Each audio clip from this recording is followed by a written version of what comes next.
What's up, guys? So this is just gonna be a quick video, and I tried to make this video a few different times, and no matter which way I did it, I tried to make like I'm one of those people that can sit there and talk and talk and talk, because I try to make, partially it's just me trying to be helpful. I try to talk and be as detailed as possible and stuff, and it's hard for me to make a quick video about something that is very detailed. So I'm going to make two separate videos on this. So this is putting a body lift on a truck, okay? This first video is going to be the quick, down and dirty one that is just going to be generic, not necessarily based towards GM, but this is just body lift in general, okay?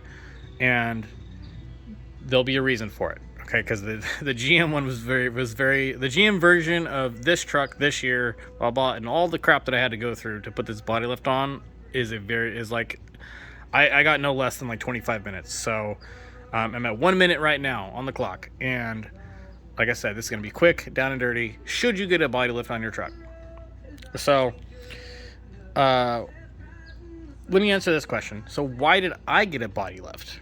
Okay, well, to keep it very short and sweet, this is a 2006 GMC Sierra 1500 with a high output 5.3, and they only made this version 2 years, and it's only in the extended cab, so they don't really make a whole lot of parts for my truck. I know GM is like, oh, there's 1.5 million, trillion parts out there for them. Yeah, but not this one, unfortunately. The engine, I can replace anything with everything, but as for aftermarket stuff, they didn't make a whole lot. It's harder to find stuff. I mean, they still make common stuff, but the reason why I went with the body lift was, so this was already basically a 6-inch lift. It was a 4-inch Rancho, and I did a 2-inch added lift, so I'm at 6 inches, and I had 35s on it, and I could wheel 35s off-road and pretty much never rub. I did have to do some trimming, but you can do that to yourself, just with a grinder, and I'll show you. This is the simple everyday Joe. Anybody can see this, and so I had to do some trimming there. I actually had to trim a little bit of frame, which it's not a big deal. Well, it's not frame, it's just part of the body, but it didn't create a hole in the body or anything. So, and then this trimming here, so it fit 35s, and I could wheel the crap out of it, and I'm pretty much never rub at all. But I wanted a truck bigger than that. But the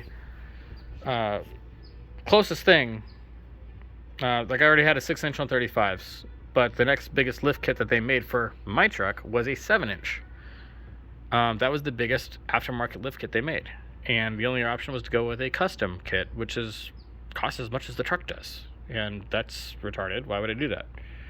And it doesn't make sense to spend $3,000 to gain an inch, at least not in the truck world, right? But I wasn't gonna do any of those options, so I got put in a corner. But I wanted a truck bigger than that. So I said, what's okay? So what are my other options? I actually ended up measuring. My 35s were due to be taken out of service, and so I measured, and I said, you know what? 37s would fit on my 6-inch lift. I just can't really wheel it that hard, and that's what I did. I put 37s on it, and I didn't really off-road my truck anyway, not much anymore. But at that point, I knew I was gonna have to put a body lift on, because I actually had like, see how much of a gap there is here between the 37s and this is basically 3-inch bodies, 6-inch suspension, so that's 9 inches. When I didn't have this body lift on it, this was sitting like right here. So as you can tell, I rubbed that a few times with the 37s. Didn't really do a whole lot of like damage or anything, but yeah, it was close. The thing was sitting like only an inch away.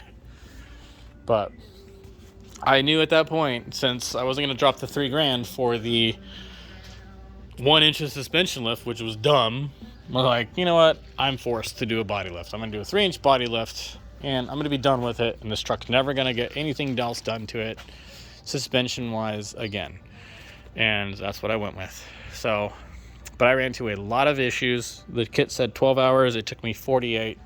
I had issues with my bed bolts that I couldn't get off. I had issues getting my spare tire out. You have to pretty much almost, it's not an absolute necessity, but it makes your life way easier if you can get that spare tire out, because you can actually reach the bolts underneath for your bed. And that was frozen up. So I couldn't even get the spare tire out. It took me 3 hours just for that. Other issues. Like I said, this is the quick video. I'm at 5 minutes. I had to trim the crap out of this bumper. Way more than I ever would have wanted to. But I don't even have the tow hooks back on. Hopefully they can go back on okay. The bumper lined up perfectly. It had pretty much a 1-inch gap on each side. Now, she's 1 3/4 inch. This side, oh yeah, not, like barely an inch. So this is like 3/4 of an inch. That's like 1 3/4 inch. So that side's 1 inch off. Back before, this body lift, it was lined up perfectly, and it was like a inch 1/4 gap on both sides, and it was even. On top of that, this side's pretty level. And it still sits a little bit back. Sorry, it sits a little bit down in the back. And the same thing with this side. This side's worse though. It's like it has an underbite. So kind of like all the Chevys that end up rear-ending people. And they got that big old just look to it. Now, as for I think the way I made that happen was I think I have to trim more there, because the more I trim out there, the more I can actually set my drink down real quick. The more I trim out here, the more it can actually like roll like this, if that makes sense, and it'll make it not have an underbite kind of look to it. And then they didn't plan, the kit does not take into consideration that you have a 6-inch body lift. It's not the kit's fault. It's just, it didn't warn me saying, hey, you might have to do an emergency brake delete and snip it with bolt cutters, because we have no idea what kind of truck you're putting this on. Maybe if you're putting this on a stock truck, yeah, you don't have to do anything. You can just do it what the kit says. But if you already have a 6-inch lift, your stock emergency brake that came with it can't reach. At least on my truck it didn't. So I had to do an emergency brake delete with the bolt cutters, and I just have to buy a custom one down the road. So it took me a day and a half. Once I found out the bolts in my bed were messed up and rusted out and everything else, and they wouldn't come out, I had to have I had to lift up my bed with an A-frame in a shop. Luckily I have access to a shop. I have access to like a full lift. I have access, fortunately when it comes to vehicles, I have access to just about anything and every tool I could ever imagine. And I pretty much had to use everything. I had to use everything to my ability. Everything that I had at my disposal. So I had to use a welder. I had to use, every tool almost imaginable in the auto world. And yeah, you might have to plan on using that. I don't know, your situation might be different with a different brand of truck, but the body lift is not something I would do again. I would not do it again. I don't regret it for doing it in my case, because I wanted my truck taller. I wanted it taller. I wanted it a little bit taller, because a 6-inch on 35s is barely bigger than a Cummins. But I want it to look a little taller, a little tougher, have a little more aggressive look, and I accomplished that. But I will never plan on doing this again with another truck. I will save the money, and I will maybe buy a custom lift, but this truck, just with how much it costed, it didn't make sense to, the truck's probably only worth 12 grand now. It doesn't make sense to spend 8 grand on a custom lift.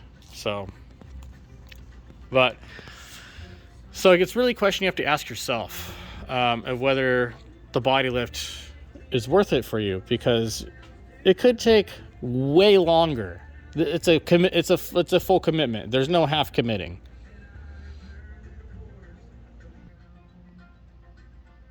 Don't look at the back bumper. Okay, it's a full commitment. At least a 90% commitment. Okay, don't judge.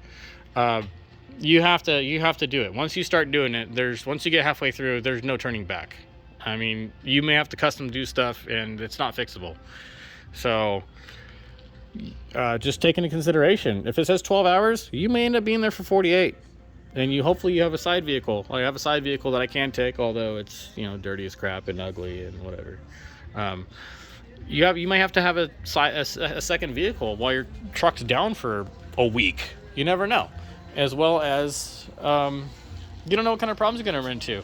You may end up dropping a few $100s extra on top of that for an emergency brake. You may end up having to get rid of your spare tire thing. I mean, I have to replace that. I don't know if I can fit a 30. I highly doubt I can fit a 37 where that spare tire normally goes. So, but apparently my neighbor loves R&B. Good for him. Good for him. As I'm sitting here playing Tyler Childers. Yeah, 37. I don't think it's gonna fit in there at all. I'll see what I can do with my spare 35s. Hopefully I can fit that. At least as I could use it. But just saying. You may have to custom make a lot of things. You may have to custom fit a lot of things. It's not going to, the holes are not just going to line up like other things that, you know, you buy with the vehicle. You buy a aftermarket, you know, exhaust system and it mounts right up. You buy an aftermarket airbox, it mounts right up. Nope, don't expect that. It's not like that. It's a full commitment. It is an endeavor. It is play it by ear. We just blasted through 80% of the front half of the truck, and then guess what? The last 20% takes you 8 hours. So getting into, so I would only do the body lift if you are forced to do it to achieve what you want. You want the truck taller, you want to clear these tires, but you're never going to have the money for the lift kit, or you already have one. It doesn't make sense to spend thousands of dollars to gain 2 inches. Sure, do it. But just realize that you're going to be spending a lot of time and a lot of commitment, and you better have the know-how or have somebody helping you that has the know-how, because there's not a whole lot that I can't do. I have 2 friends that are mechanics, and I'm very close behind them in knowledge. Aside from that, the only 2 things that I don't do is I do not do engine rebuilds. I do not do transmission rebuilds. But everything else around the engine, I can figure out what's going on. I'm very confident and I have the ability to figure almost everything else out. And I can figure out a lot of things going on with the engine. I just don't rebuild them. But essentially, I'm just below a mechanic. I'll put it that way. I'm just below a mechanic. So I think I've given you enough information of whether you should do a body lift or not, and you can decide for yourself. Expect way longer than what it says. You're going to run into way more problems than what you probably expect, especially if you have an older truck. It's not going to be fun. You better have lots of patience and expect the unexpected, and only do it if you either really don't have the money or you're forced to. That is what we'll finish this video off with. So have a great rest of your week, and don't forget the EE.